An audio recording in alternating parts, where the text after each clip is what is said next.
The champagne glass slipped from my fingers. Crystal shattered against marble as I watched Baek Chun-hwa's perfectly manicured hands slide possessively around my husband's arm. Her crimson lips curved into a victory smile as she announced to Seoul's glittering elite, "Tae-hyuk and I have decided to give our relationship another chance."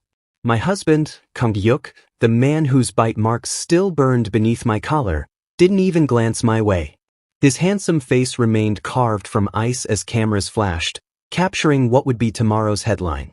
"Si-wol? Are you all right?" Dal-nim gripped my elbow, steadying me. I couldn't breathe. Couldn't think. The gallery walls seemed to close in as society's most powerful alphas congratulated Tae-hyuk on his reconciliation. Just 12 hours ago, those same hands now politely shaking others had pinned my wrists above my head, his mouth hot against my throat as he'd growled that I belonged to him alone. This morning feels like a lifetime ago. I'd woken tangled in silk sheets, Tae-hyuk's penthouse bedroom bathed in Seoul's golden sunrise. His arm was heavy across my waist, possessive even in sleep. I tried to slip away. Today's gallery opening was crucial, but his eyes had snapped open, dark and hungry. "Where do you think you're going, my Omega?" "Tae-hyuk, I have the exhibition." His lips had crashed against mine, swallowing my protests. Strong hands pulled me back against his bare chest, fingers tracing the curve of my hip. "You're not leaving this bed until I've had my fill of you." Heat had flooded through me despite my schedule. 3 months of secret marriage hadn't dimmed the intensity between us. If anything, the forbidden nature of our bond made every touch more desperate, more consuming. "Someone will notice if I'm late," I'd whispered, even as my body arched into his touch. "Let them wonder." His mouth had found that sensitive spot behind my ear, making me gasp. "You're mine, Si-wol. Mine to touch, mine to taste, mine to—" He'd claimed me then, thoroughly and possessively, his body moving against mine with practiced expertise. I'd surrendered completely, fingers clutching silk as pleasure built and crested, leaving me trembling and marked. Afterward, examining the fresh love bites in his bathroom mirror, I'd felt the first flutter of unease. "These are too visible. Everyone will see." Tae-hyuk had appeared behind me, eyes dark with satisfaction. "Good. Let them see that you belong to someone." "But we agreed to keep this secret until—" "I know what we agreed." His voice had turned cold, the warmth evaporating. "Cover them. I can't have complications at tonight's board meeting." The dismissal had stung, but I'd applied layers of concealer, transforming the evidence of our passion into invisible secrets. Now, standing in my gallery with my heart breaking, I understood. I was the complication. The secret he'd keep hidden while parading his suitable match before Seoul's elite. "Excuse me," I'd mumbled to Dal-nim, fleeing to my office. My hands shook as I locked the door. The concealer had worn thin through the evening stress. Dark marks peeked above my collar like accusations. I'd been so careful, so stupid, believing that our private world meant something more than convenient passion. The opening had been perfect before their arrival. Important collectors admired the contemporary pieces I'd curated, praising my eye for emerging artists. I'd felt proud, accomplished, until Tae-hyuk walked in. He'd looked devastatingly handsome in his tailored suit, commanding attention effortlessly. Our eyes had met across the gallery for one electric moment. Then his expression had shuttered completely, transforming into the cold CEO everyone feared. "Interesting collection," he'd said when introduced, shaking my hand like a stranger. His touch had burned, though perhaps too avant-garde for traditional tastes. The casual dismissal of my work had hurt worse than his public rejection. I'd orchestrated this exhibition for months, and he'd critiqued it like we'd never discussed my passion for modern art during pillow talk. Then Chun-hwa had arrived, gliding to his side like she belonged there. Beautiful, connected, alpha-proofed. Everything I wasn't. A knock on my office door startled me. "Si-wol? The guests are asking for you." I wiped my eyes, straightening my spine. Professional. I could be professional. The rest of the evening passed in a blur of forced smiles and empty conversation. Tae-hyuk and Chun-hwa left early, his hand at the small of her back, the same place he'd touched me that morning. When I finally returned to the penthouse near midnight, exhaustion weighted my bones. Our home felt different now, contaminated by today's betrayal. I walked to our bedroom, looking at the bed where he'd made love to me hours ago. The wedding ring felt heavy on my finger. We'd exchanged them in secret 3 months ago, a simple courthouse ceremony with no witnesses. He'd promised it was temporary, just until he'd secured his position against the board's politics. How much longer would I remain his secret?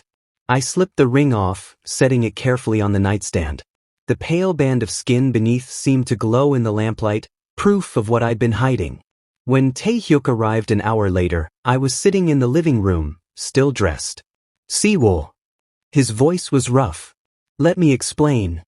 There's nothing to explain. I saw everything quite clearly.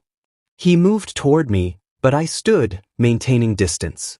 His eyes found the ringless finger, and his expression cracked. Don't.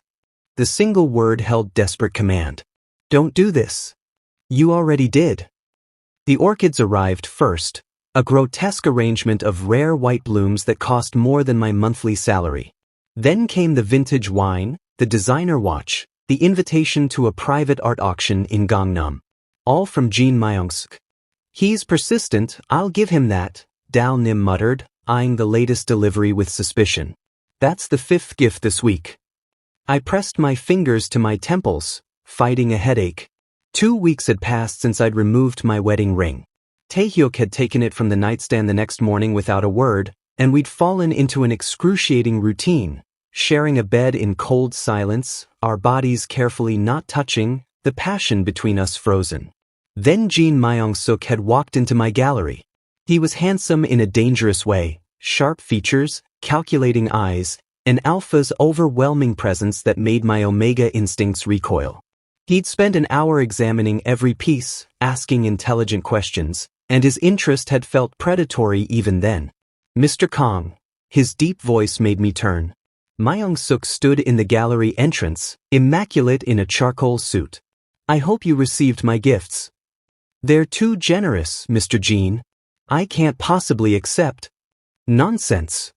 He moved closer, and his pheromones hit me like a wave, heavy, cloying, deliberate. My body tensed involuntarily. I'm hosting a private dinner tomorrow evening. A select group of collectors and artists. Your presence would elevate the entire event. I'm not sure. I'm commissioning a major installation for my company's new headquarters. 20 million won budget. I'd like to discuss it with you personally. His smile didn't reach his eyes. Just dinner, Mr. Kang. Surely you can spare one evening? The amount made my breath catch. That kind of commission could establish my gallery as a serious player in Seoul's art scene. But everything about this felt wrong. I'll consider it. Wonderful. He handed me a black card with gold embossing. 8 o'clock. I'll send a car. After he left, Dal-nim grabbed my arm. Si-wol, that man wants more than your professional expertise. It's just business.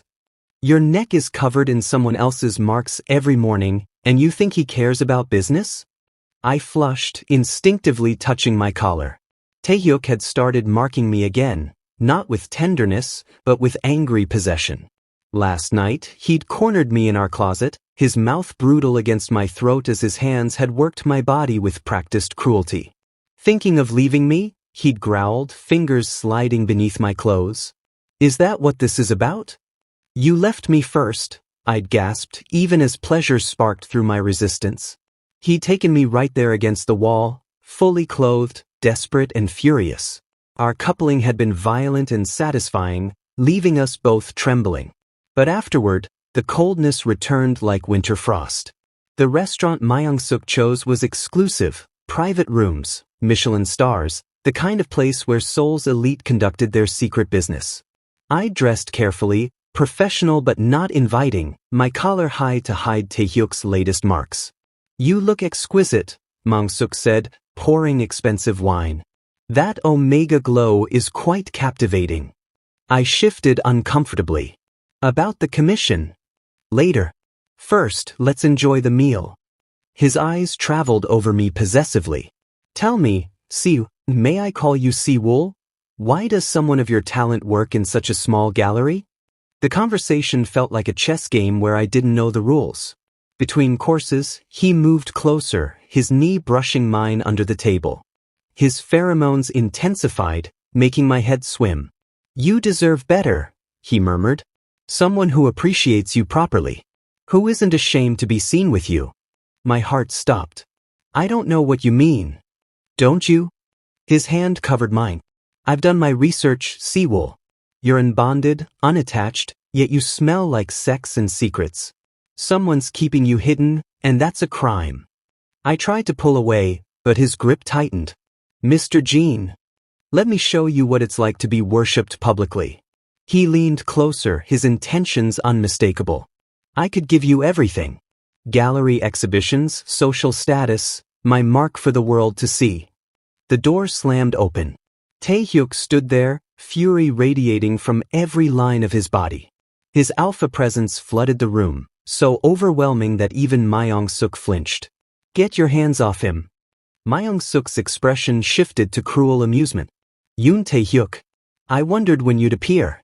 Tell me, why does Seoul's most eligible alpha care so much about some random Omega?" Tae-hyuk moved with deadly grace, yanking me away from Myung-suk and positioning himself between us. The possessiveness in his stance was unmistakable.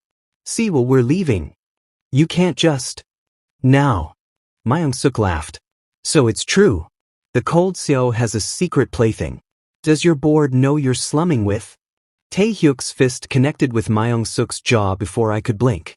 The sound echoed obscenely in the private room. "Speak about my husband again." Tae-hyuk's voice was lethal, "and I'll destroy everything you've built." The word, husband, hung in the air like a detonation. Tae-hyuk dragged me to a hotel 3 blocks away, booking a suite with barely controlled violence. The moment the door closed, he had me pressed against it, his mouth claiming mine with bruising intensity. "Mine," he growled between kisses, tearing at my clothes. "You're mine, Si-wol. Mine to touch, mine to keep, mine to..." "Then act like it." I shoved him hard. "Stop hiding me like I'm shameful." "You think I want to hide you?" His hands gripped my face, forcing me to meet his wild eyes. "You think I enjoy watching other alphas circle you like prey? Every second you're not in my arms, I'm losing my mind." "Then why?" "Because the moment I claim you publicly, they'll tear you apart. My board, my family, every enemy I've made, they'll use you to destroy me." His mouth found mine again, swallowing my protest. We fell onto the bed in a tangle of desperation, clothes discarded frantically. Tae-hyuk's hands mapped every inch of my body like he was memorizing it, his lips following the same paths. "I can't lose you," he whispered against my skin. "I won't." The pregnancy test clattered against the bathroom sink, 2 pink lines screaming the truth I wasn't ready to face. Pregnant. My hands trembled as I stared at my reflection. For tests, all positive. For chances for reality to be different, all confirming the same impossible fact. I was carrying Tae-hyuk's child. Our child. The thought should have filled me with joy. Instead, terror wrapped around my throat like a noose. 3 days ago, I'd stood outside Tae-hyuk's office, bringing him lunch, a pathetic attempt at normalcy. His door had been slightly ajar, his voice carrying clearly. "Gentlemen, let me be explicitly clear." Tae-hyuk's tone had been ice. "I have no plans for children. An heir would only complicate succession, create vulnerabilities my competitors could exploit. My focus remains solely on expanding Yoon Industries' market dominance." The board members had murmured approval. I'd stood frozen in the hallway, the lunch container growing heavy in my hands. "What about marriage?" someone had asked. "The shareholders expect." "I'll handle expectations." "But children? That's non-negotiable." I'd left before hearing more, disposing of the lunch in the building's trash. That night, when Tae-hyuk had reached for me in bed, I'd feigned sleep. His hands had eventually retreated, and we'd spent another night on opposite sides of an invisible divide. Now, staring at the positive tests, I understood the full weight of my situation. I was carrying a child my husband had declared he never wanted. "See, you look terrible." Dal Nim caught me as I stumbled during the gallery's morning setup. "What's wrong?" Nothing. Just tired. I pulled away, focusing on straightening a painting that didn't need straightening. You've been just tired for 2 weeks. You barely eat, you're pale, and yesterday I found you crying in the storage room. Her voice softened. Talk to me. Before I could respond, nausea hit like a tsunami. I barely made it to the bathroom before losing what little breakfast I'd managed. Dalnim held my hair back, realization dawning across her face. Oh, Si-wol. Don't, I whispered, wiping my mouth. Please don't say it. Does he know? I shook my head, fresh tears streaming. He can't know. You heard what he said about children. I heard what he said to a board full of vipers. That doesn't mean. It means exactly what it sounds like. My voice cracked. I'm already his shameful secret. What happens when I'm his shameful secret carrying his unwanted child? Dalnim pulled me into her arms as I finally broke down, sobbing against her shoulder. The weight of everything. The hidden marriage, the public rejections, the impossible pregnancy, crushed me. What are you going to do? She asked quietly. I don't know. I don't know. The decision was made for me that afternoon. Baek Chunhwa walked into my gallery like she owned it, designer heels clicking against the floor. Her smile was poisonous. Mr. Kang, we need to talk. She dropped a manila envelope on my desk. Photographs spilled out, me entering Tae-hyuk's penthouse, leaving in his clothes, kissing him in the parking garage we'd thought was private. Impressive work by my investigator, she said, examining her manicured nails. Seoul's most eligible bachelor, secretly married to a nobody Omega. The scandal would be devastating.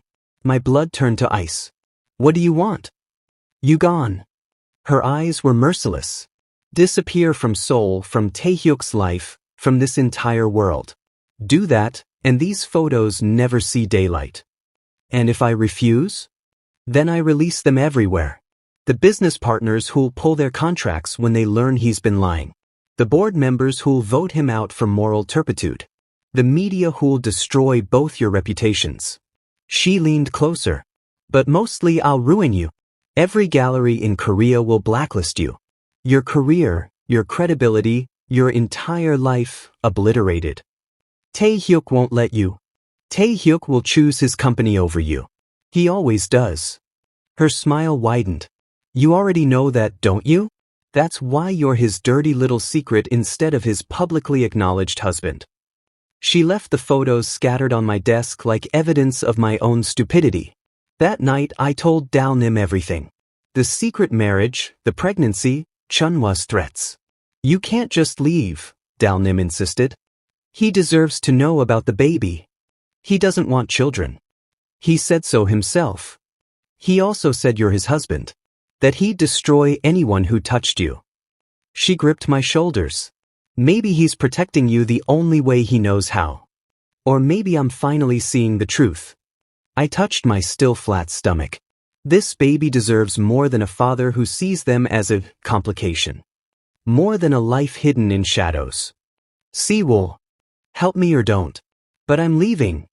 Tae-hyuk was in Busan for a 3-day conference. 3 days to disappear. I packed slowly, each item a memory. The silk robe he'd bought me. The art books we'd read together in bed. The coffee mug he'd kissed me over 1,000 mornings.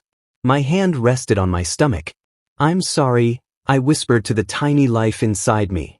I'm sorry your father won't know you. But I promise I'll love you enough for both of us. The letter took an hour to write.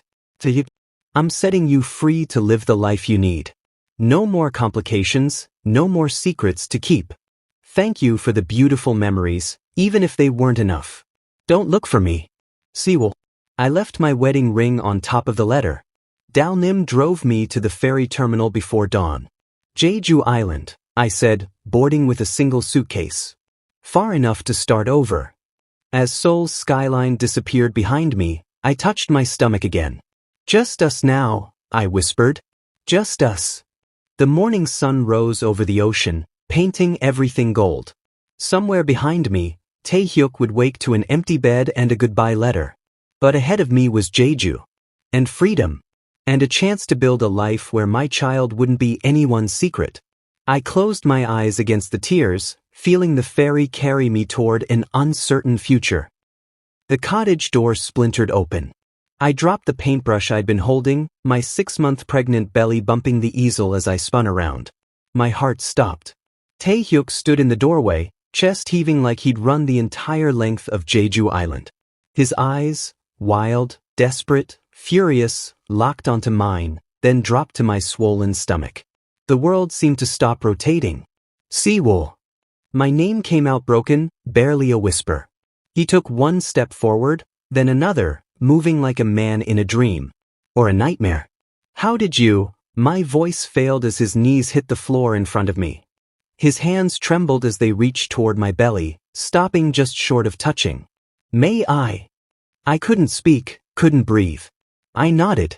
The moment his palms made contact, feeling the swell of our child between us, Tae-hyuk shattered. A sound tore from his throat, anguish and rage and desperate love all tangled together. Tears streamed down his face as he pressed his forehead against my stomach. How far along? 6 months. 6 months. His voice cracked.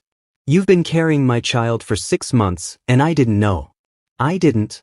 He looked up at me, devastation written across every feature. But why didn't you tell me? The anger I'd been suppressing for 3 months erupted.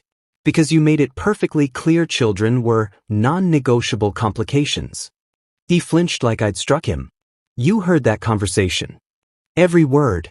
About how an heir would create vulnerabilities, how you had no plans for children, how you'd handle the board's expectations without. My voice broke. What was I supposed to do? Trap you with a baby you explicitly said you didn't want? Is that what you think? Tae-hyuk stood, and I'd never seen him look so wrecked. That I didn't want this? Want you? Want a family? You hid me like I was shameful. Paraded Chunhwa around while Chunhwa threatened you. It wasn't a question. I froze. How did you? Because I know her.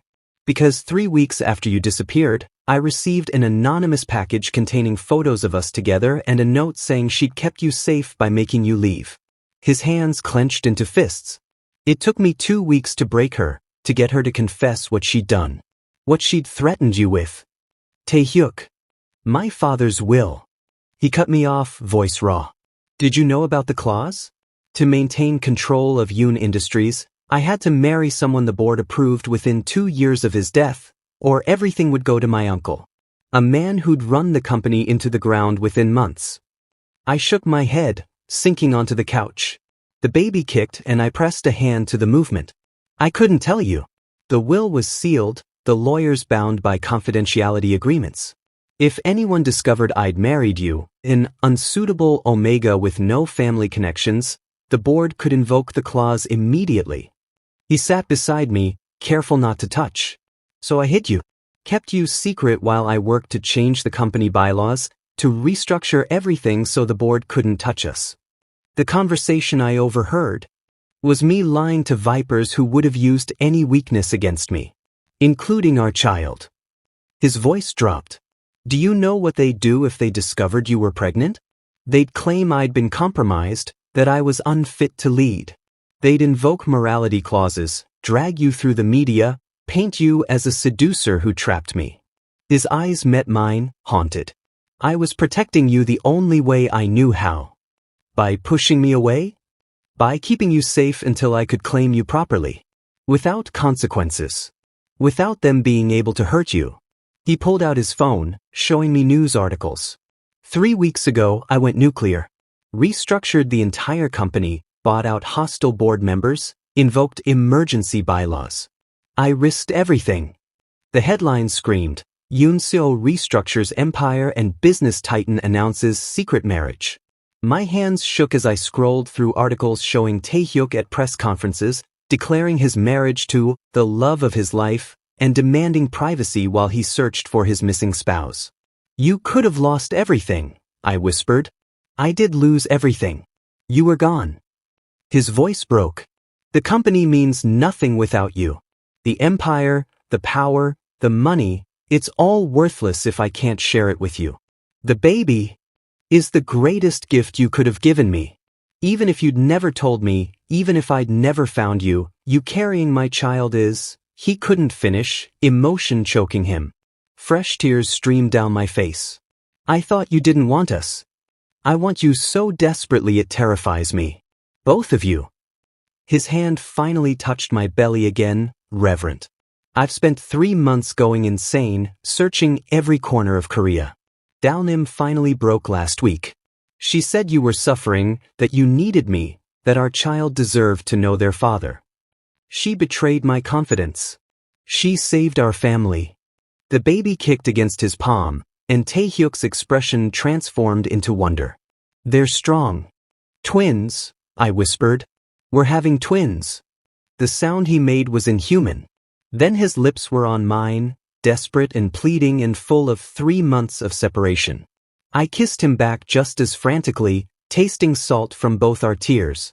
Come home, he begged against my mouth. Please, Si-wol. Come home.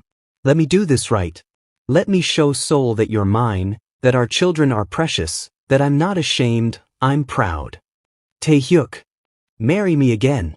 Publicly. Let me put my ring back on your finger where it belongs. I pulled back to look at him, this powerful, terrifying man on his knees before me, begging. No more secrets? Never again. I swear it. And the twins will be celebrated. Loved beyond measure. He kissed my stomach gently. I promise. I took his face in my hands. Then take us home.